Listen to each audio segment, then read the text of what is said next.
guys, I'm Karim Gumaga from Tikit, Cotabato. By the way, nakatira ako ngayon sa Baseco Port Area, Manila. Shoutout nga pala sa mga Team Kupax dyan. Baka gusto nyo magpa-hardcode, andito po si Sir Mon. Sige sir, salamat sir. Sige po. Shoutout nga pala sa utol ko, nandiyan dyan. Yan, nandun sa labas. Nandun sa labas, naka-video rin sa akin. Sige. Okay sir. So ayan nga po pala si Sir Karim. Yan, ito si Sir Karim is mag-a-additional to ng code 3 or code D. So bus po kasi ang imamaneho ni Sir. So yun nga po yung requirements sa LTO para makapag-additional code guys, yung PDC certificate po. Wala pong ibang hahanapin si LTO kundi yung certificate na galing sa mga driving school mga sir. So may mga planong mag-add code 3 dyan.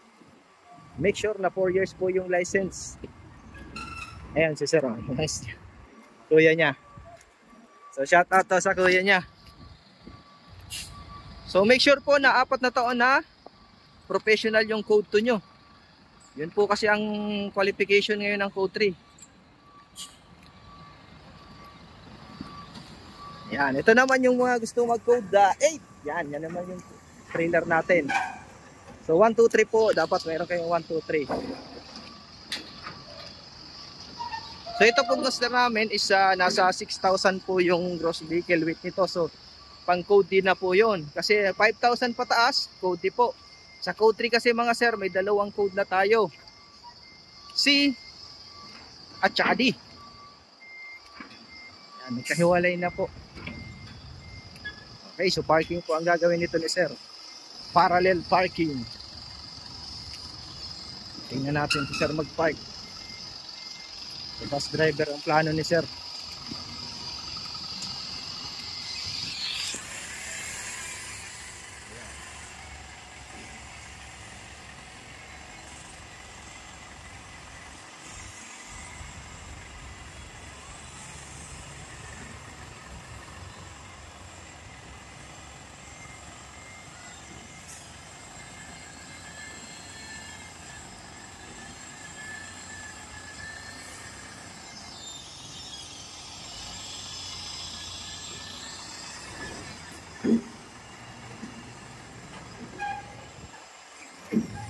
Yun, ayos. So follow nyo po pala yung aking page sa Facebook, TikTok at YouTube. Yan. Okay. Ayos.